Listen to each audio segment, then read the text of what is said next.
Christmas box office 2024. Sonic the Hedgehog 3 versus Mufasa. The winner by a large margin, almost double the margin, was Sonic the Hedgehog 3 with a domestic opening weekend of $62 million. Mufasa opened to only $35 million domestically. I don't mean to turn movies into a game of sports ball, but I would like to examine why audiences flock to go see Sonic the Hedgehog 3 over Mufasa.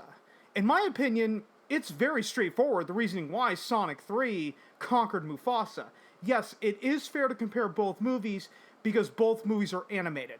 Sonic combines animation with live action, and don't tell me that Mufasa was a quote-unquote live-action movie. It's an animated movie that uses photorealistic graphics instead of traditional movie animation. That is it. So I want to examine 3 reasons why I believe that Sonic 3 beat Mufasa opening weekend at the domestic box office. The first big reason is that the first Sonic movie respected the fan base. Now, this is a long time ago, back a few years ago, when the trailer for the first Sonic the Hedgehog movie dropped. I believe it was early 2020. And they went with a more realistic look for Sonic the Hedgehog. And fans were destroying the trailer left and right, decrying that Sonic looked really ugly, because again, the filmmakers at the time wanted to go with a more realistic looking Sonic instead of the more cartoonish version, which is the Sonic the Hedgehog that we all know and love. And some people claim that this is like conspiracy, that Paramount intentionally made Sonic look bad so that they would go back and redo the animation and bring in like the classic Sonic look that everybody knows and loves. That way they garner praise. I don't believe that conspiracy for 1 second, mostly because why would a movie studio waste potentially millions and millions of dollars doing the animated Sonic in such a way, especially when the movie is Sonic the Hedgehog, and there's going to be a lot of animated shots, even combined with live action. You know, like I said, you could be looking at potentially millions of dollars, and depending on the animation style, because again, the more realistic Sonic, he had the more realistic hair. It actually was more expensive to do the realistic Sonic rather than the cartoonish Sonic that everybody knows and loves. Why would Paramount do that? Just to then backpedal, delay the first Sonic the Hedgehog movie to redo all the animation. It doesn't make any sense. I think they wanted to go with a more realistic Sonic to maybe differentiate between the movie and the video game, but then saw all of the backlash that it received, decided that it made sense business-wise to go, you know what? Let's go back. We're going to redo the animation because making Sonic more cartoonish is potentially going to be cheaper to do. So take out the realistic looking one. Now we're going to put the cartoonish one in there. And the first Sonic the Hedgehog movie made a crap ton of money as a result. It actually worked out for Paramount to go back and redo the animation. And so everybody retrospectively is like, well, the reason why the Sonic the Hedgehog movies are doing so well in theaters is because the first Sonic movie respected the fan base in that regard. They put out a realistic-looking Sonic. Everyone decried that it was ugly. Paramount then said, you know what? Let's delay the movie. We're going to go back, redo the animation, redo the look of Sonic. They made the movie version of Sonic look closer to what he looked like, at least in the 3D games, not the 2D games. But at least the 3D games, and bada bing, bada boom, the first Sonic the Hedgehog movie actually made a lot of money, so much so that they made Sonic the Hedgehog 2. They made a Knuckles miniseries on Paramount Plus. They now obviously have done Sonic the Hedgehog 3, and they announced Sonic the Hedgehog 4 even before Sonic the Hedgehog 3 came out. That is how much faith Paramount had in Sonic the Hedgehog 3 performing opening weekend, is that, you know what? Sonic the Hedgehog 4 is happening. But anyway, I'm going off on tangents. So let's get back to the meat and potatoes. The second reason why I believe Sonic 3 beat Mufasa opening weekend is that if we're looking at it, is that Sonic the Hedgehog is a new franchise. I already know the comments going out down in there. Well, Sonic the Hedgehog is based on a previous existing IP. It was a game that started on the Sega Genesis and even had a game on the Sega Master System. I get it. Okay, but Sonic the Hedgehog in the world of movies is a new franchise, right? It's not a prequel to anything. Versus Mufasa, what was Mufasa? If we're looking at Mufasa objectively, okay, let's ignore the animation and let's ignore the fact that it's a musical. If we're looking at Mufasa objectively, all Mufasa is, it is a prequel to the 2019 quote unquote live action remake of The Lion King, and that's it. Versus Sonic the Hedgehog, you had the first Sonic the Hedgehog movie, which did not connect back to the video games. Sonic the Hedgehog 2 then came out, again, sequel to the movie, did not connect back to the video games.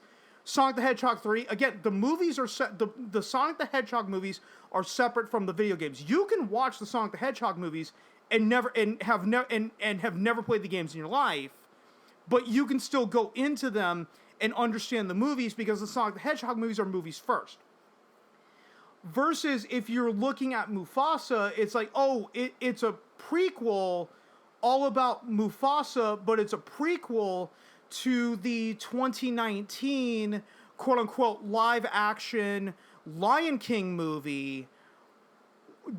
Do I really want to go see a prequel movie, which will probably be really, really bad? Okay, I'm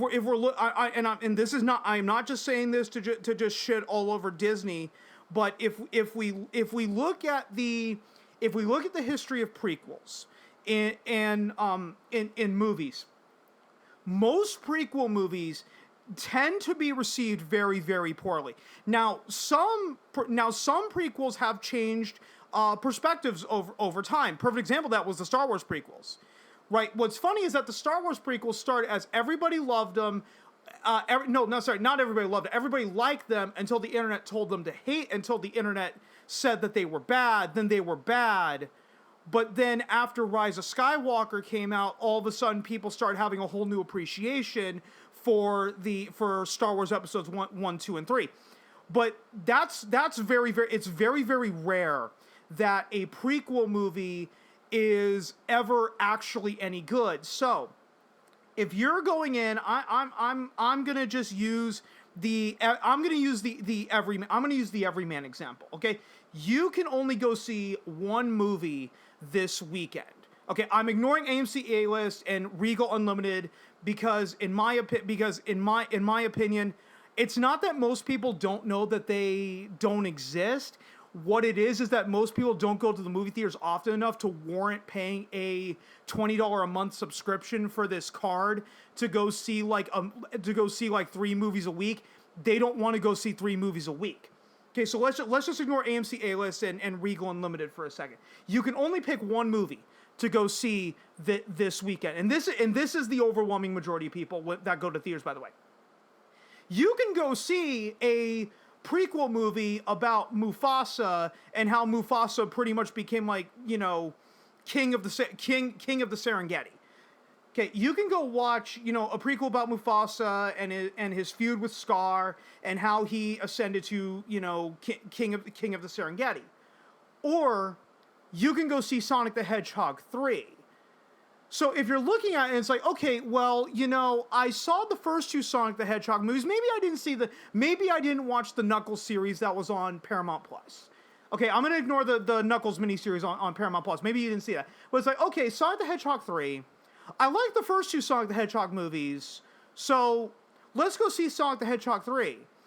Or we have Mufasa, where it's like, okay, it's a prequel to the 2019 quote-unquote live-action remake of The Lion King.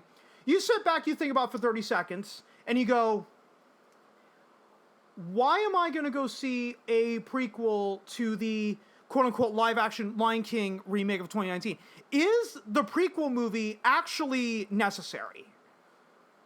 Okay, will watching Mufasa enhance my love of The Lion King? There was the Lion King movie that came out in 94. There were 2 direct-to-video sequels. There was The Lion King 1.5, And then there was The Lion King 2: Simba's Pride. Well, I didn't watch the Lion King straight-to-video sequels when those came out in the early 2000s. Why am I going to waste my time to go see Mufasa, which is a prequel? Why don't I just go see Sonic the Hedgehog 3? Because, you know, I like the first two Sonic the Hedgehog movies, and the 2019 Lion King movie, even if you sit back and you honestly think about it, it's like, wait a minute. Why does the 2019 quote-unquote live-action Lion King movie even exist? It just existed to play upon, to just prey upon people's nostalgia and make a crap ton of money. Do I want to go see Mufasa? Not really. You know, I think most people are gonna see it if they're getting dragged by someone else who wants to see it. But again, that's speculatory, and I'm going off track again. So let's go back to it. And I think the third reason why Sonic 3 beat Mufasa opening weekend, and I actually went off on a significant tangent on this, so I'm not going to stick on this point for very long, is that no one asked for a Mufasa prequel. Right? No one actually asked for a Mufasa prequel. And you can even extend it for, no one asked for the 2019 live-action Lion King movie to begin with. But that's perfectly, it's perfectly okay if nobody asked for a remake of a movie, as long as there's a good reason to go back and remake a movie. The perfect example that I like, the example that I want to use for this is the Piranha movies, right? Obviously, the Roger Corman classic Piranha movie, the first movie that came out, I believe, in '78, directed by Joe Dante, obviously made to capitalize on the popularity of Jaws. Okay, but the classic Piranha movie, I don't know how well it did at the box office, but it has an audience, and there was a sequel made at the time called Piranha 2: The Spawning, which funny enough was James Cameron's directorial debut. But what most people forget about is that the Roger Corman Piranha movie had two remakes, right? Most people remember the 2010 remake that starred Elizabeth Shue, right? There was the remake in 2010, and then there was a sequel to the 2010 remake called Piranha Double D. Most people remember that, but those very same people that liked the Roger Corman classic and are probably familiar with the 2010 remake forget that Piranha was remade back in 1995, and the Piranha remake from 1995 is very notable for starring an up-and-coming Mila Kunis. So how come you can get away with remaking a movie like Piranha, but you can't get away with remaking a movie like The Lion King? It's because Piranha was more contemporary. Okay?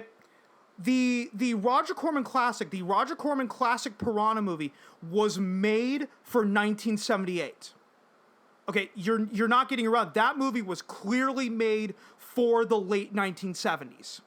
So then they go back and remake Piranha in 1995. What do? They update the movie so that the movie can fit in the year 1995. Then they go back and remake it again in 2010, and the 2010 Piranha movie, along with its sequel, was clearly made for the 2010s. That's how they could get away with remaking Piranha over and over and over again and keep getting away with it, because all they need to do is just update the movie for the time.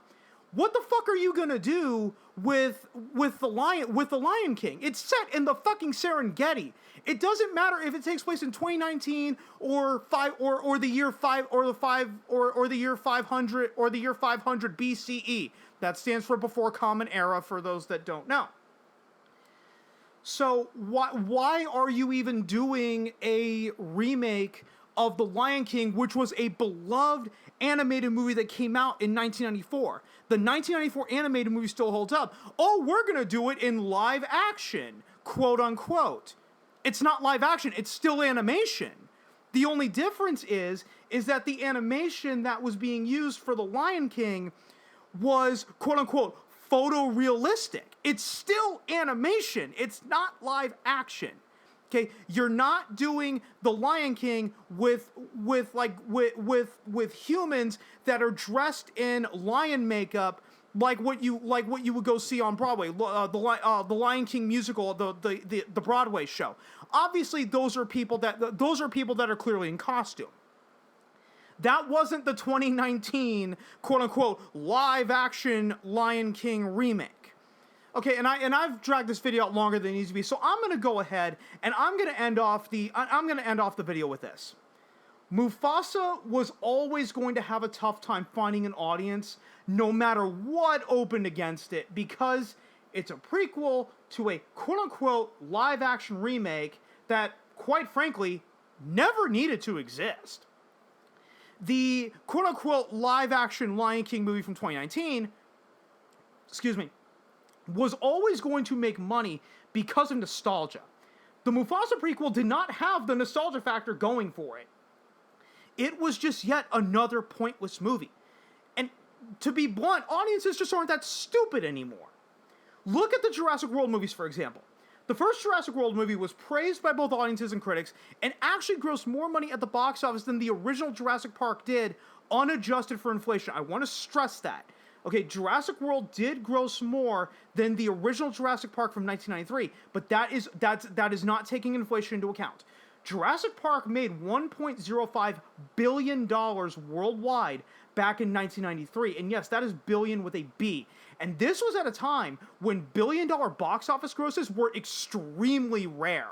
It wasn't like what happened in the 2010s, where at least 10 to 12 movies made $1 billion at the box office.